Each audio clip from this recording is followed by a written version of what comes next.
Welcome back to the Grace Grit and Everything in Between podcast. This is episode 23 and we are going to start with grounding and alignment.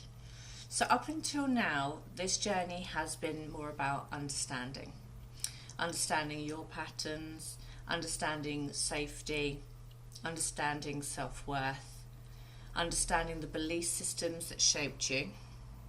Today is about embodiment. Because insight without embodiment doesn't change your life. It just gives you language for why it hasn't happened yet. Embodiment is when your body, your nervous system, your choices and your behaviour begin to align with what you now know.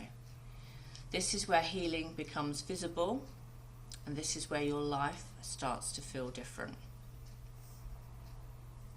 So what does embodiment really mean? Embodiment isn't perfection. It's not calm all the time. It's not being healed forever. Embodiment is pausing instead of reacting, choosing differently even when it feels unfamiliar, and letting your body lead instead of your fear.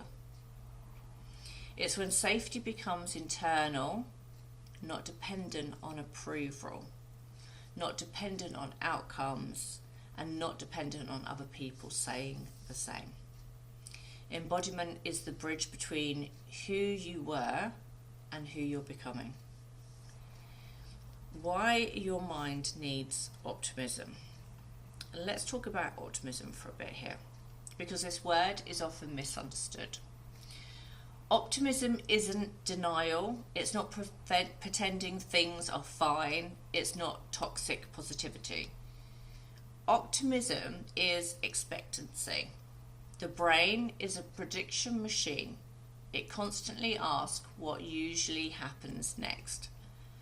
If your history taught you that things go wrong, people disappoint, and you don't get what you want, your brain will scan for proof of that. Optimism gently retrains the mind to expect possibility instead of threat. And when expectancy changes, perceptions change. When perceptions change, behaviour change. And when behaviour changes, outcomes change. Optimism isn't naive, it's neurological training. So let's talk about the luck mindset a little bit. Luck isn't magic, it's not random, and it's not reserved for other people. Luck mindset means you notice opportunities, you believe things can work out, and you stay open instead of guarded. People with luck mindset try more, recover faster, and trust themselves to adapt. When you believe good things are possible, you move differently, you speak differently, and you choose differently. And life responds to that. Luck follows openness. Fear closes doors before they even appear. So the last couple of weeks I've given you some homework to do. This week I want you to practice journaling, and there is some prompts that I'm going to give you now that I'd like you to write down, and I would like you every day to just answer these prompts in your journal. So whenever I meet a new client, the first thing I ever say is, do you journal? Journaling is very important because it gets everything out of your head, all your thoughts out of your head. It's a private space, and generally if you close the book at the end of the day, your mindset kind of clicks and says, right, today is done. Everything's down on the paper. I've got nothing to worry about. I could get in a good night's sleep. So I encourage you to write these prompts down and actually add them to your journaling.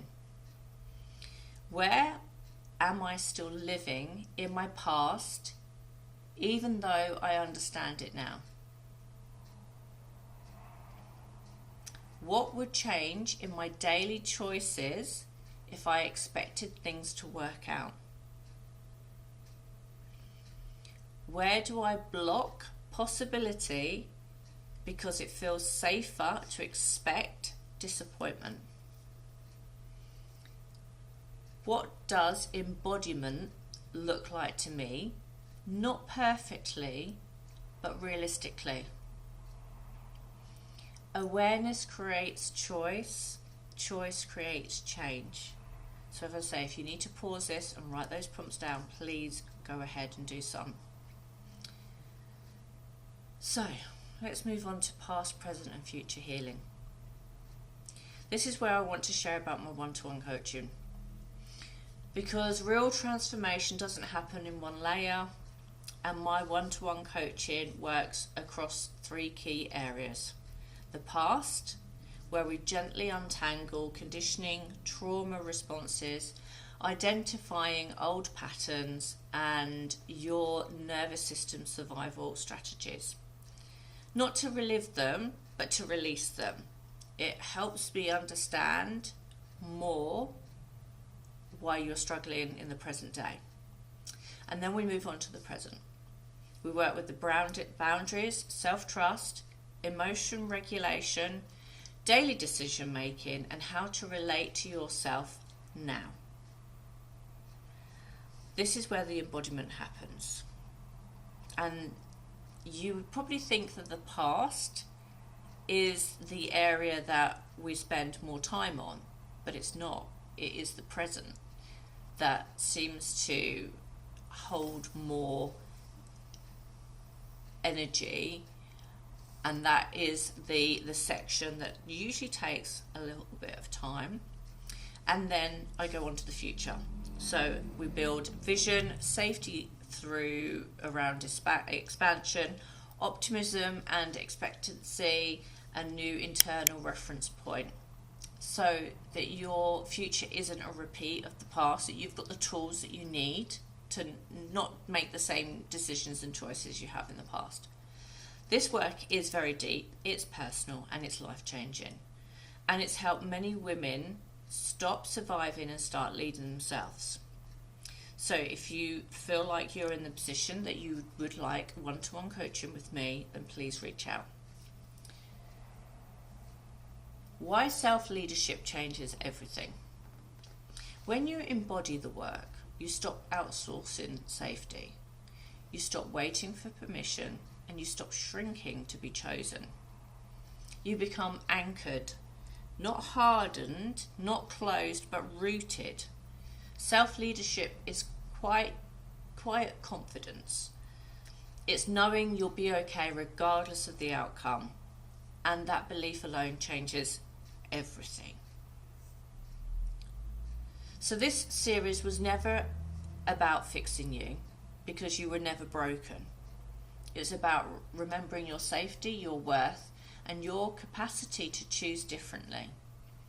Embodiment is a practice. Optimism is a skill. Luck is a mindset that you can train. And if you feel called to do this work deeply, past, present and future, then, as I said, my one-to-one coaching is there to support you. You don't need to rush, but you don't need to stay where you are either. You're allowed to expect more. So, I hope that's given you a little bit to think about where this is going to go. I do encourage you to obviously do the journaling every day for a week. Ask yourself those questions. You might think, well, why am I asking myself the questions? Because every day you are in a different kind of mindset. Different things happen. We don't know what's going to happen on day to day, and sometimes asking yourself the same question over and over and over gets you deeper. You find out your roots deeper. It's one of the things that I do in my coaching to really get to the root of the problem. So, as I said many times before, I really hope these podcasts are helping. They are short, they are concise, and they are meant to be easy to listen to, but for you to do some work to help yourself heal, help yourself change, help yourself be the person that you want to be. So until next time, have a great week and be kind to yourself this week.